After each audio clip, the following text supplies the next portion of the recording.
Kathleen Vera Barrick. I'm now Vera Blum. I was married to Raymond Blum. I was born April the 2nd, 1929, Barrick Road, Patapsco. Okay, great. Now, where all have you lived here at Patapsco? I lived on Barrick Road, and then my mother and father bought the general merchandise store, which is now known as the Whistle Stop. Their names were Norman and Doris Barrick. And then when I married Thomas Hawk, we moved into Baltimore and then moved back up here and lived down on Wesley Road. And then I lived in Westminster when we had our business, the Hawk upholstering business. Great. So what was life like for you living at the Whistle Stop, which is where you lived as a child for a while? It was, for a child, it was wonderful because everyone, especially the young girls, thought that it was great that I could wait on people in the store. And of course, I had to keep the candy dishes clean, and naturally that meant I could sample if I wanted to. And so it was really a wonderful childhood. What kind of candy did you sell? A penny candy, and of course a lot of it was chocolates. I can remember also the Hershey bars and the, what were the little yellow wrappers? Bit of honey, Mound bars, just the variety like you do. Of course, like I said, most of our candy was loose, and we put them in glass dishes and we sold them for a penny. Where did your parents get the candy from? There was a company called Maryland, I think it was called Maryland Candy Company up in Westminster, and then we also bought some things from F.A. Davis Company from Baltimore. Now, what was it like? What was a typical day? Let's go back to like when you were 10. What was a typical day for like for you? You know, what time would you get up? Mm-hmm. What would it be like? Well, during the summer, Mother wouldn't let me sleep past 9 o'clock, so I was usually up fairly early. We would have breakfast. Mother got up at 6 and served, took care of the store. She had some men that she packed lunches for before they went to work. But we didn't always have breakfast together because Mom and Dad would be busy out in the store. My father was postmaster, so therefore he had to take care of the mail. And at that time we had trains that went through that were also mail trains. And there was a, I forget what you would call it, but it was a, in other words, my father had to hang the mail bag out so that if the train wasn't stopping, it would pick it off with an arm and put it onto the train. Oh my! And then my grandmother lived with us, Grandmother Gray, which was my mother's mother. And usually, as a child, at 10 years old, I didn't have a whole lot to do.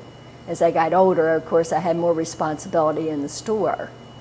And I can remember, as far as the post office at Christmas time, my father didn't require everyone to put their stamps on their envelopes, so I had to help lick the stamps too at Christmas time to send out the Christmas cards. What were the years that you lived at the Whistle Stop? Mother and Dad bought it in '39. We had owned, excuse me, we had owned a little store up the street here for about a year, and then in '39, Mom and Dad bought the store down here. And then they sold it in '49 to a Mr. Philip Moody. And how long did he have it? Oh, Mr. Moody had it, I would say about 20 years maybe. He had it for quite some time. Mm-hmm. Mom and Dad had to sell because of Dad's health. They couldn't, keep it any longer. Right, right. Okay, so what do you remember about going to school? Because you went to school here in Patapsco, correct? I had first grade over here at our two-room schoolhouse right here in Patapsco. Mrs. Pansy Burke taught first, second, and third, and then Mr. Yealy had fourth, fifth, and sixth. I'm not sure about the 7th grade. I forget if we had that here. But it was a 2-room schoolhouse, and then there was a little place in the center, which was called our coat room. It was a little separate room. And I do remember. Hi, we can stop. Okay, we can stop. I said I didn't know if you were coming because we had gone. And Okay.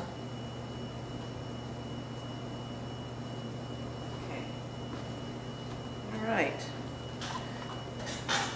are we all together now? We are so together. Take your glasses off for me. Oh, There's a okay. big glare from them Okay. in the window. Here we go. Wonderful. Now you're going to look at me. Mm-hmm. Okay, so let's talk about the schoolhouse. What it was like going to school in the little schoolhouse here in Patapsco.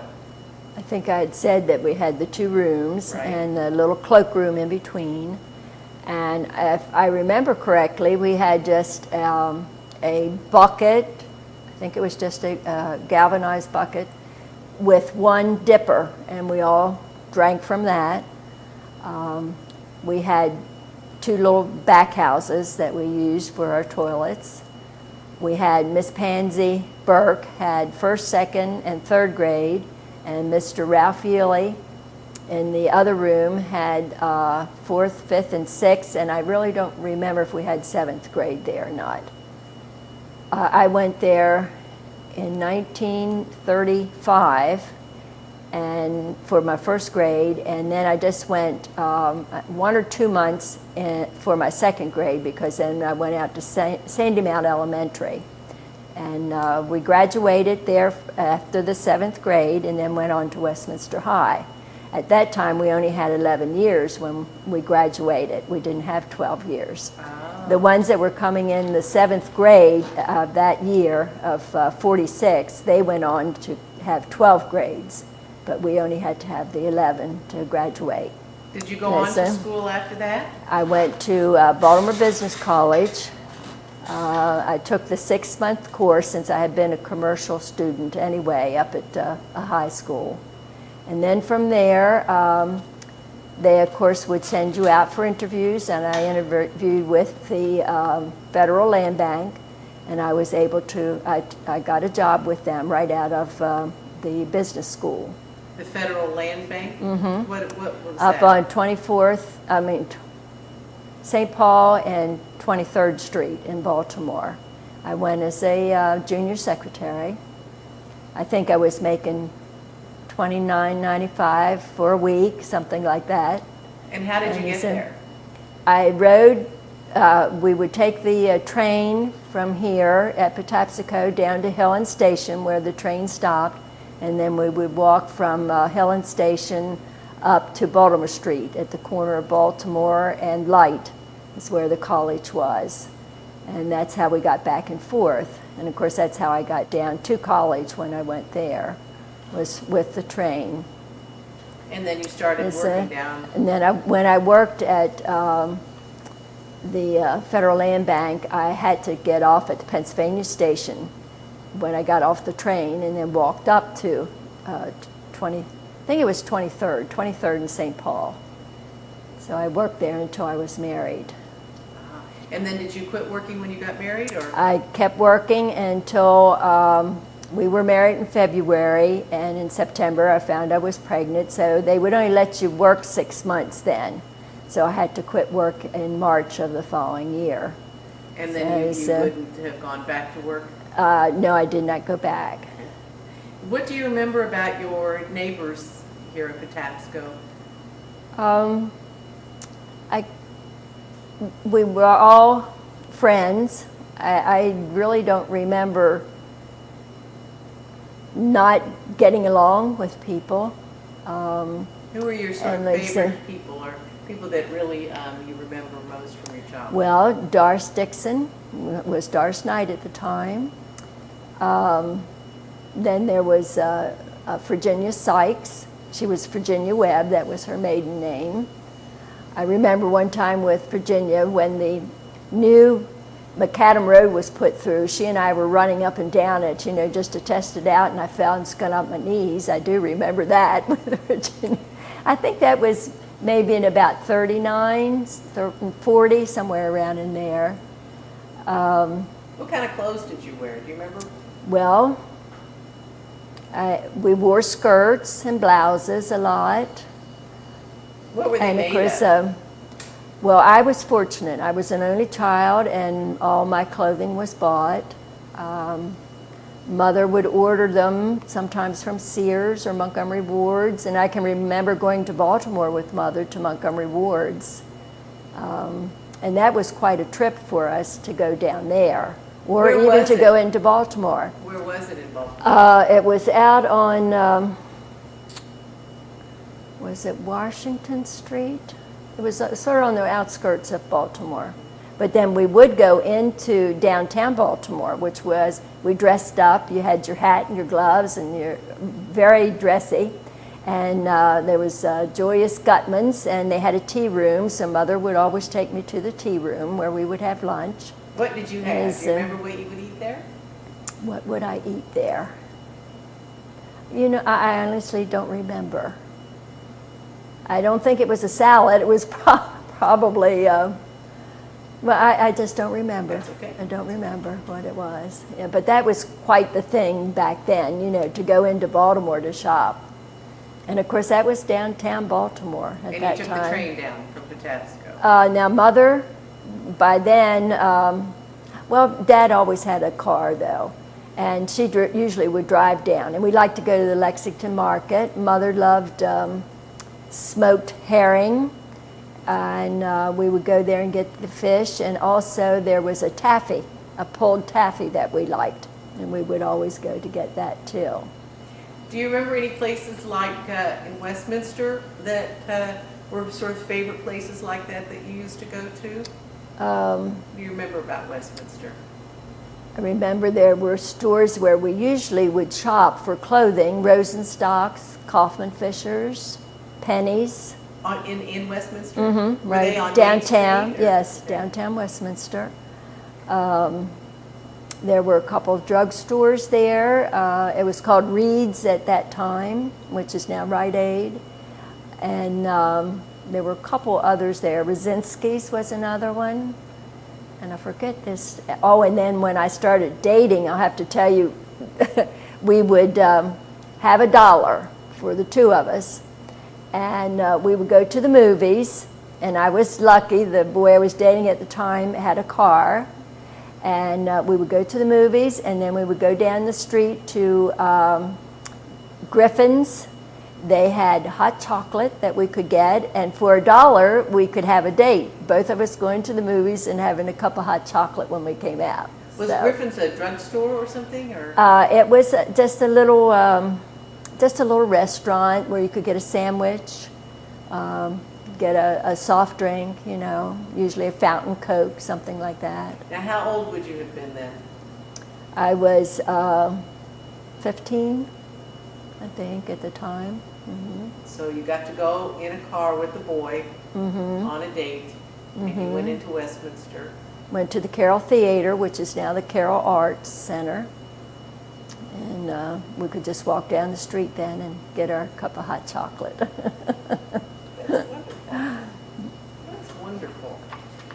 Okay, so do you remember what your father did? Oh, your father owned the stores. Well, before that, though, I was 10 when he came down here, 9 when we were in the little store up here. And that was the store that Alvy was talking about, was owned by his grandfather, Charles Spencer. And I was 10 then when we came down here to this store. And what was the question now? I've lost my thought. Other than working with the stores, Oh, what Daddy. did your father do? He worked down, let's see now.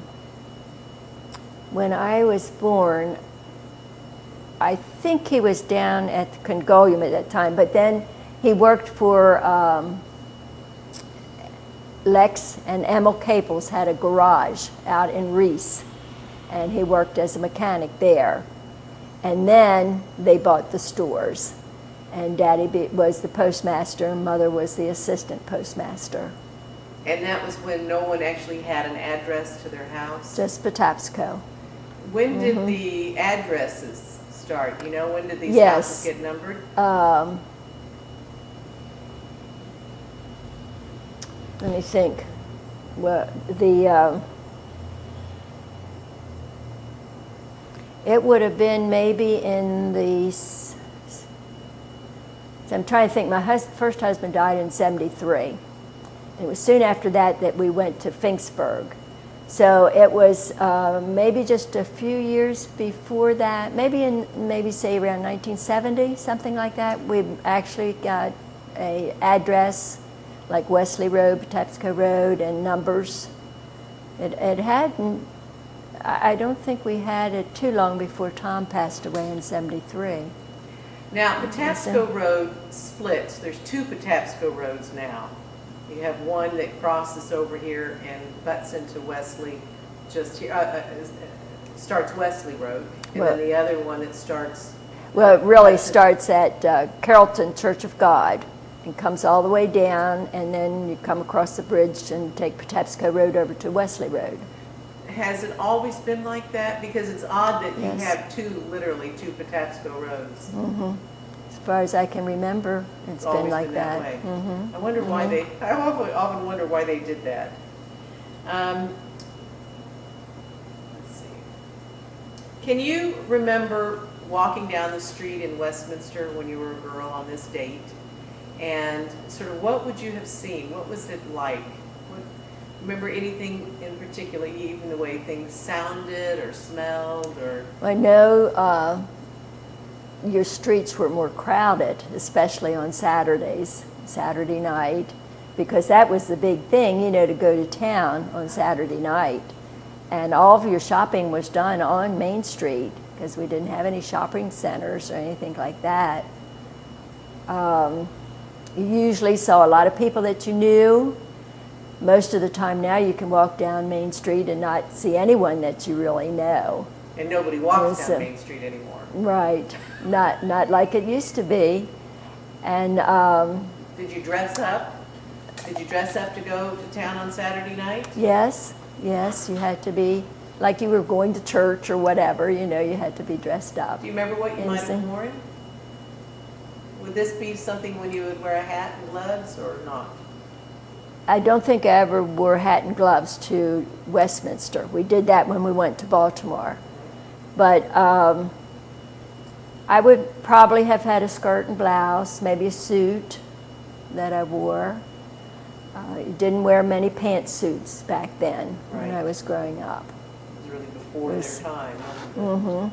And of course we could go, there was a, I don't know, it was 2 or 2:30 train that went to Westminster, and we could go up to do our shopping and then catch the 5 or 5:30, whatever it was, back home on Saturday then, if you didn't have a car to go into town. So what would you do on Saturday night after coming back from shopping in Westminster? What would you do here in Patapsco? How would you spend the evening? Well, now when I still lived up on Barrack Road, Mom and Dad had the first radios that came out were very large. And of course we would gather around and listen. I can remember one of them was Orphan Annie, I think it was called. We used to listen to that. And Mother had a couple soap operas she'd listen to during the day that she liked.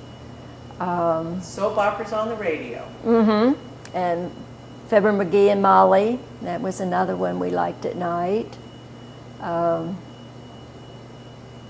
Right offhand, they're about the only ones I can think of right now that we listened to. Okay. And where did, what was the grocery store that I know you guys had your own store, but before your parents had a store, where did they go for their groceries? Well, on Main Street where, let's see what would be there now, almost down by the railroad, it was the A&P, which is now Superfresh. That was right there on Main Street, and not too far up above where White Spike is, right in there was the Acme, it was called. That was a grocery store? And then on the corner of Liberty and Green, there was William F. Myers, they not only had their meat packing there, but also a grocery store. Did you ever have any encounters with any of the salespeople that you might remember? Were any of them particularly interesting? Over here at the store, Mm-hmm. we had a little short man that delivered Dr. Pepper. I remember him. I don't remember his name. Mother had a... Now, when was that? When do you think that was? well, that would have been... Between 39 and 49? yes. Mm-hmm. When you were here at the Whistle Stop? Yes. Okay. Mm-hmm. And then there was... Mother had a Wurlitzer... Piano? No, the music box. A jukebox. Ah. She had that put in, and for a nickel, you could play a song back then. And the gentleman, trying to think of his name, that would come and change the records on it and collect the money, well, he got so that he knew that Mother would be honest with him, so she could go and empty the box of money, you know, and keep it for him, and then start it over again. But we used to have a lot of fun because during the war, of course, we didn't have the men here. And my friend Ethel McMillan had lived with us for a while and helped in the store. So she and I and some of the other young people, we'd put a nickel in the jukebox and do our jitterbugging there in the store. What all did you sell in that store? What was it like? Anything that you wanted. It was general merchandise. General merchandise. So what did it look like inside? Well, as you would walk in, Dad had his post office on the right-hand side there. And then we had our candies on the along on the counter, and then a little place where we walk back into a back room where we kept, like, we had soda bottles then that we had to keep the glass bottles, and then Dad had some feed. I think it was like cracked corn and some meal and that sort of thing back there, and kerosene. We also had a pump back in there with the kerosene. And then the next part of the counter, we had bins where you had sugar and flour and beans. We had the like soup beans. And then on the back of the store was our meat counter. And Mom and Dad both did the cutting. And my first husband, Tom, he had gone, when he got out of the service, he went to the under the GI Bill to learn butchering. So he could do that too. And then we had our ice cream there. And during the war, we could only get a small amount of ice cream. And of course, we had people, when they knew that the ice cream man was coming, we just kept dipping ice cream until it was almost gone. And then on the other side of the store, what kind of ice cream was it? Borden's. Did it come with flavors, or was it? Oh yes, chocolate, vanilla. Strawberry? I think so. I can't remember butter pecan. That's my favorite, but I don't remember that one. But at least we had those three. And fudge. I think we had the fudge with the ripple through, you know. Yes. And then on the other side of the store, we had dry goods. We had... Mother would pray in the wintertime for snow because we sold what we called rubbers at the time, and the regular boots, you know. We had perfumes and deodorant and all that sort of thing. And of course then we had shelves where we had like cereals and all that sort of thing on, you know. But it was a real general merchandise store. Wonderful. And I had, being an only child, I never felt alone because my grandmother, Gray, lived with us, my mom's mother. And then, of course, when we moved down here, I had people around me all the time. So I never minded being an only child. Can you tell me about the building that we're in? Can you tell me a little bit about this building? It was built, I'm not sure what year it was built, but I think according to that deed, it was around 1925 or so, something like that. It was built for the Red Men's Lodge. The men's part was called the Mohawk tribe. The women also had I think it was called the Mayanis Council, I believe it was called. Pocahontas. I said Pocahontas, but as I was thinking about it, maybe it was, anyway, we'll say Pocahontas, because then it joined with another group down in Baltimore when it was disbanded. But they had a pool table up there that the men could play pool, and they had stations all around where the different men would have, you know, like, I can't remember the names anymore, but be like a president and vice president or anything. They used the names of Indians. And they did some good works, you know, just like your Lions Club and those type of clubs do today. So this was a clubhouse in a sense. In a sense. Mm-hmm. Oh, and also, well, we'll finish up with that. They had upstairs, they had to have it on the second floor because it was, their clubs were supposed to have a second floor in the building rather than their meeting on the first floor. They had initiation for you to get in, and if a new member wanted to come in, they voted, and they had marbles that they put in a box, and if you had one black ball in there, you were blackballed, you couldn't belong to it. And they had a room up there called the goat room where they would have initiations. And you had a password that you had to give them before they allow you to come in. And the women were similar to that. But so that's where the term the blackballed. Mm-hmm. They were white and black marbles that you had, and you put in, if you didn't want someone to come into the lodge, you put the black ball in. So And it only took one to keep you out? I think so. I'm not sure about that, but I think so. It's fascinating. But now the downstairs, we had the circus come here when I was a kid, and they would have, of course, your Cracker Jacks and with little prizes in them. And what else did we have here? Oh, the school plays, when we had just the two-room schoolhouse here, the school plays were presented here because where our kitchen is now, we had a stage. And we could perform on the stage. And also during the war, we had what we called Turkey Holla shows that we put on to raise money to send gifts to the servicemen. And it was mainly the women of the community that put it on. It was more or less a variety show. So what sort of gifts would they send the men? Mother had one of the men in the community, Mr. Finn, make us wooden boxes, and she would, of course at that time, cigarettes weren't considered harmful. Yeah. So it was cigarettes, candies, maybe deodorant, or anything we thought that a serviceman could use.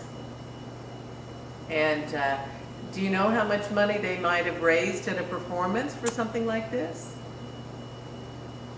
I'm trying to think of some articles that I've seen. I really don't know, to tell you the truth. Okay.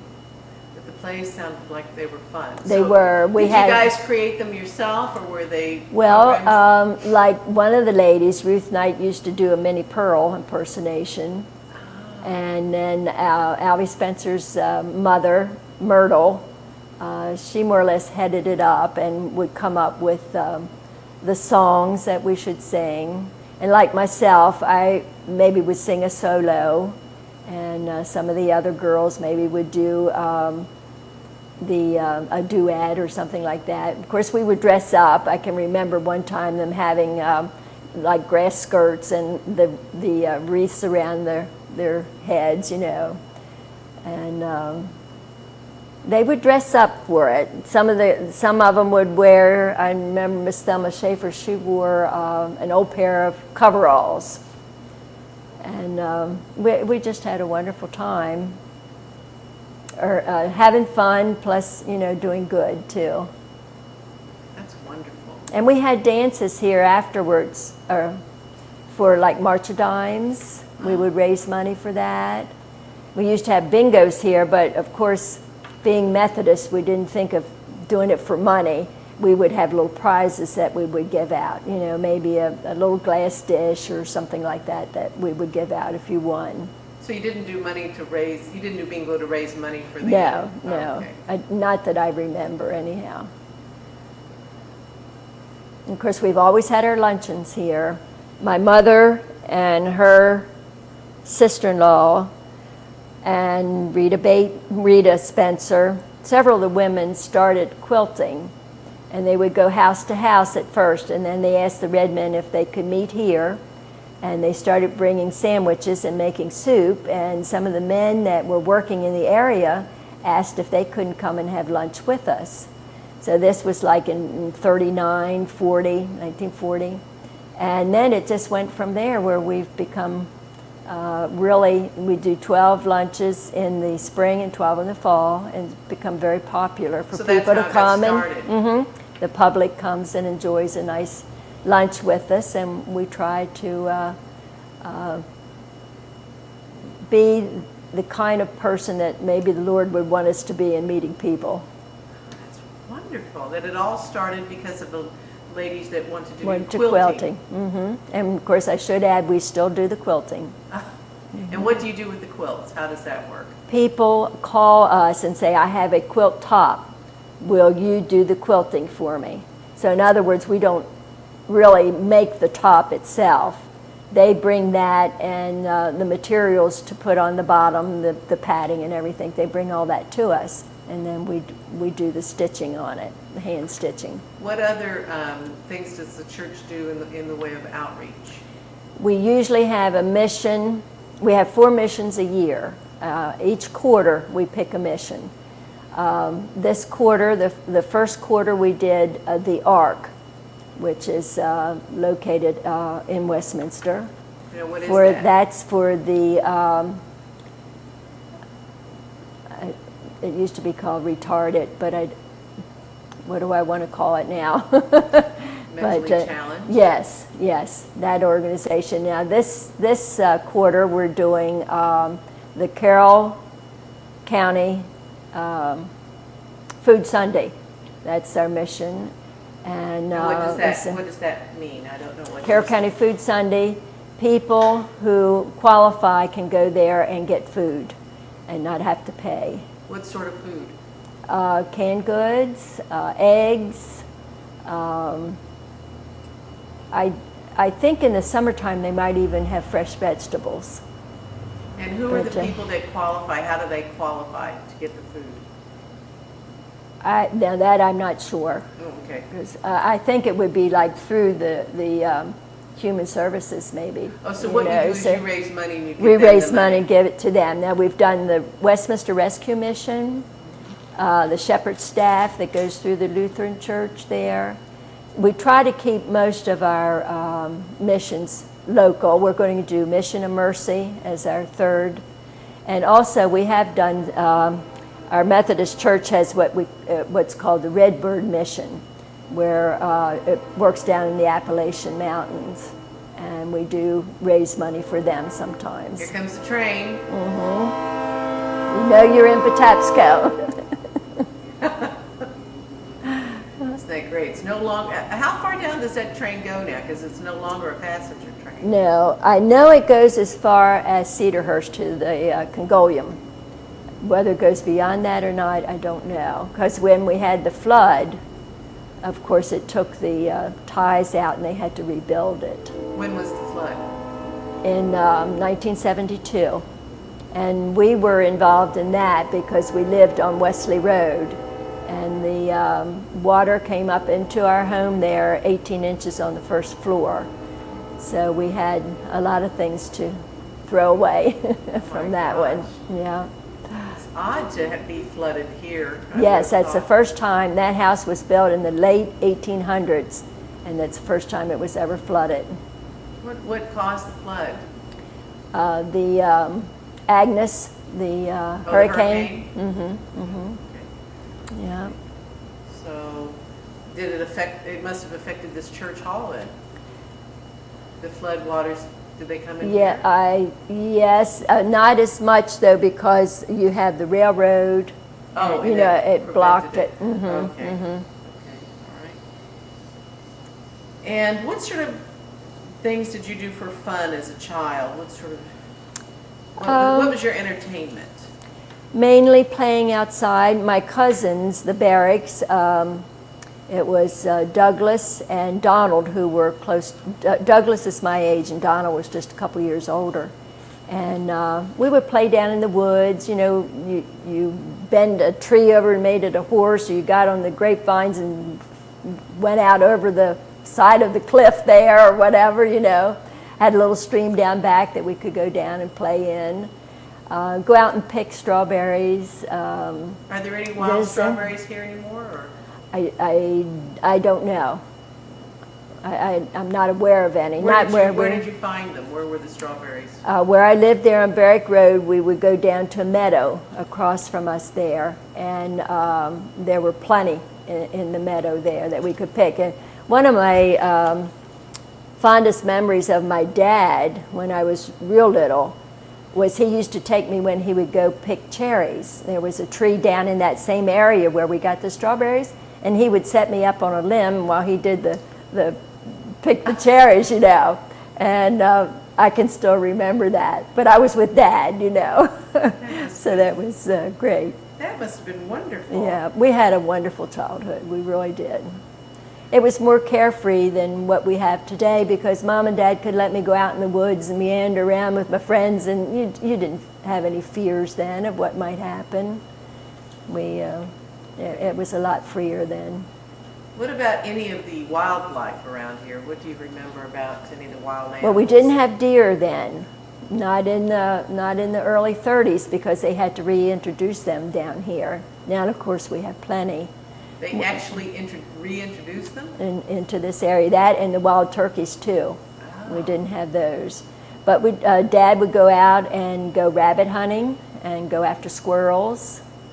I can't remember. And I'm sure we had snakes around, but I don't remember being afraid of them. What happened to the deer that they had to reintroduce them? Were they just all killed, or? That I don't know. But I know when we grew up, we didn't have them at that time, back in the early 30s. But of course, you know, you go out deer hunting now because we have so many. Have you seen any other animals around that are unusual? Oh, no, the pheasants, of course, we had pheasants back then. You don't see many of them now. The red fox. You still have the foxes, right? Mm-hmm. I haven't seen one for a long time, though, since they started building across from me. I haven't seen them. They are still deer. I did have some apple trees, and the deer would come after the apples, but I did cut them down last year, so I don't have an apple supply for them anymore. Oh. How come you cut down the trees? Well, my husband had planted them, and he was able to tend to them, but then he passed away in '96, and I just cannot do the spraying, and really the fruit was not good because I wasn't able to spray. And it was a mess on the lawn for us to mow and everything. Of course, I fed the deer and the groundhog and the birds. So. A lot of birds. Mm-hmm. Yes. A lot of birds. Yes, my late husband Raymond, he connected with Cornell University, and they have the bird count, and he would always do that all winter into spring, and so we always fed them. So far this year, I have the little hummingbirds are back, and the catbirds are back, and of course you always have your cardinals and the sparrow. Oh, and the goldfinches. We love the goldfinches. I've seen a Baltimore Oriole. Have you seen any? I've seen some Baltimore No, Orioles I haven't. I haven't. Plenty of robins. We used to get the Baltimore Oriole and also partridge. We don't call them partridge, though. Doves? I have plenty of doves. Oh, you go by their call. But anyway, they used to come into some of the big apple trees that we had there. But, of course, with them, I had to have those taken down, too.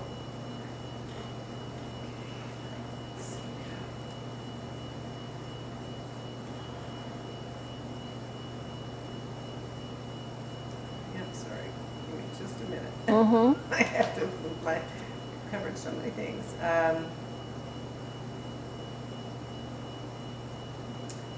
What would you have most like to change about Carroll County when growing up during your early years, if anything? During my early years.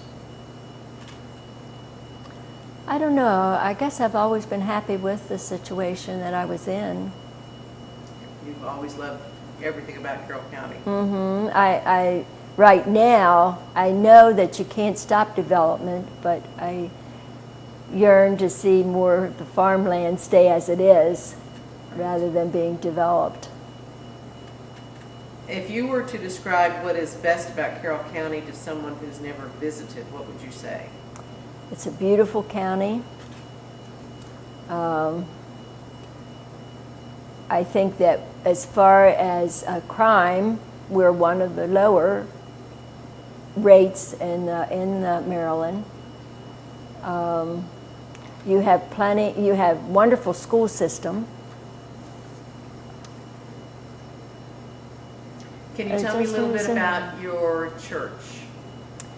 Our church was built back in 1884. And what is the name of your church? It's Patapsco United Methodist. We have always been a stronghold in the community. Can you tell me about the reason you ended up with two churches in the village? What was the story with that, the one that's now not being used as a church? The Methodist Church had a split, and some of the people felt that the bishop and the district superintendents and all had more power than they wanted them to have. They wanted the lay people to have more voice. So they split, and they called it the Methodist Episcopal and Methodist Protestant. And which one now, was which? The Episcopal went more for the bishop and the superintendents to have, and the ministers to have the say, and the Protestants went more for the lay people to have the say. And then now, which church was which? The one on the the top one of on the the hill was the Episcopal, Methodist Episcopal, and the one down in Patapsco that was the Methodist Protestant. And then, of course, they went back together as the United Methodist Church. Can you tell the story about how the church down here, which one is it? Methodist? The Methodist Protestant. Got into that position. Can you tell the story about the church, how it was bought and moved and everything? You mean when it was brought here? Yes. That I don't know the story behind that. I know it was an old, I think it was like a Lutheran church. German Lutheran church, and it was dismantled and brought here. I don't know the members that were involved with that. I know there's been some stories written about it, but I really don't know. Okay. And any of the buildings in Patapsco that are particularly interesting that we haven't talked about, like the saloons or whatever was here before? I know friends of my mother's, mother and dad's, their last name was Fieser. They had the house there that's just been renovated by the railroad track. They had a tavern there where they would serve drinks and sandwiches, that sort of thing. And what were some of the other buildings used for other than houses? You had the tavern, you had the whistle stop. Okay, I think the house that's next to the Spencers, where the Bells now live, I believe that was, I think that was a barber shop. I'm not positive about that, though. Seems like I've heard Dad talk about it being a barber shop. And you know, the barbers used to be dentists too. No. So sometimes so they say, well, that I've just gotten from shows I see on TV, so I'm not sure about that. Oh, okay. All right. And your mother's family, she was a Gray, right? And Mother came here from England. Yeah, let's hear about that. My grandfather, Gray, had to come ahead of them and find a job. So he came over in I'm not sure about the date, but probably 1908. And then my grandmother with 3 children came over in 1909. We have the ship's registry showing their names. It was my grandmother, my Uncle George, my mother, and my Aunt Vera, who I'm named after. So they came over and came into New York. Mother said she could still remember the Statue of Liberty as she came in. And of course they went through Ellis Island. And my grandfather had found a job down in Annapolis, Maryland. And I don't know how they came down, but anyway, they ended up here in Annapolis then. And Granddaddy was a chauffeur. And how did the family end up in Carroll County? Let's see, they lived in Annapolis, moved to Baltimore City. My mother worked in a candy shop and bake shop down there. And then my father somehow, through a friend, met her. And they, of course, dated and married, and he moved her back up here because Dad was from up here. So that's how she got into Carroll County. Okay, and he's a Barrick. A Barrick, Norman Columbus Barrick, because he was born in October, I guess is where the Columbus comes from. And the Barrick family has been in this area for, do you have any idea how many generations? A long time, because I have, through the family, our old 3-corner cupboard that was built in Philadelphia, Pennsylvania in the late 1700s. So exactly when they came into this area, I'm not sure. But from some of the, my daughter took the lineage back to the Revolutionary War so that she would be in the DAR. And we know that they came into Frederick, and then they came from Frederick down here. But now how they got from Pennsylvania down here, I'm not sure about that part. And the Greys, what part of England did the Greys come from? Westbury, Wiltshire. Wiltshire. Mm-hmm. That's wonderful. And have we talked about your children and grandchildren? I have just one daughter, well, we call her Kathy. Her name is Kathleen. And who's she married to? She's married to Robert Desir, and they have adopted 2 children, a boy and a girl. What are their names? They are another Kathleen, and we call him R.A. because he's named after his father, Robert.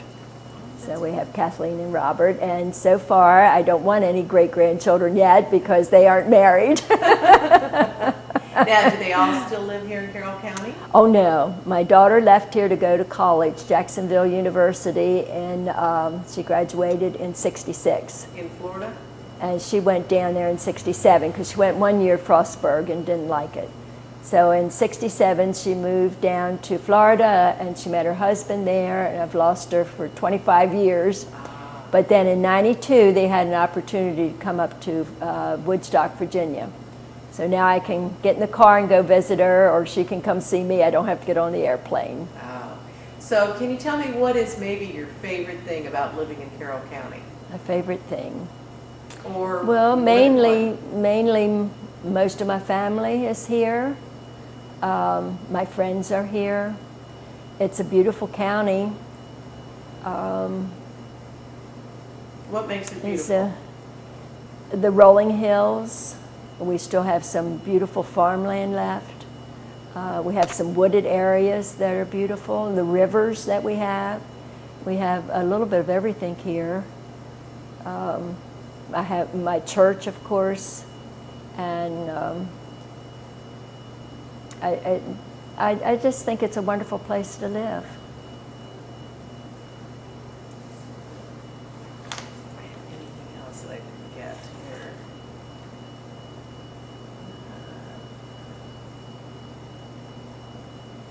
Oh, what is the most vivid memory that comes to mind from sort of living here? Not necessarily my childhood. Yeah, it can be your childhood, it can be anything. It's fine. Most vivid memory. Of course, I guess one of the things was living through a flood, but that wouldn't be a favorite. Well, that's okay. That's a vivid memory, though. What was that like? I mean, well, we had gone to bed. We knew it was a storm, but we had gone to bed. And the police pounded on the door in the middle of the night and told us that the water was rising. So we quickly just grabbed medicine and glasses, and we had we had raisin bread, so we took raisin bread and peanut butter, and we went up to a friend up on the hill.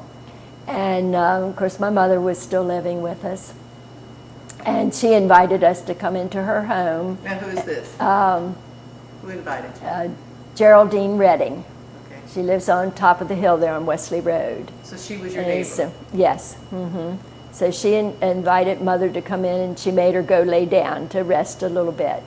So we stayed there most of the night, and then the police came and told us that the water had receded, that we could go back down. And of course then the work began, because we had mud on the water was 18 inches on the first floor, and we had mud and everything. And our neighbors, Carlos Raver, and his wife at the time was Janice, and they came over and helped us. And we took everything out and just put it on the yard, you know, so that we could scrub and clean everything up. And our friend Walter Haynes had the cleaning, not Modern Ideal. Anyway, he had the cleaning place up there in Westminster, and quality cleaners. And he came down and used his big machines and vacuumed up the water from our rugs. And it was just a very trying time. But we lived through it, and we always thank God that none of us, you know, it didn't harm us. It just took some of our possessions, which you can replace. What did you sort of lose in that flood? I remember one thing very vividly. My dad had made a little green wooden chair for me. And somehow when they were taking things away to take to the dump or whatever, that little wooden chair got away. So I did miss that, but other than that, it was washer and dryer, that sort of thing. Mother's canned goods, we did have, you know, that had to go too. Really? That she had in the basement, yes, because the water, you know, had covered them.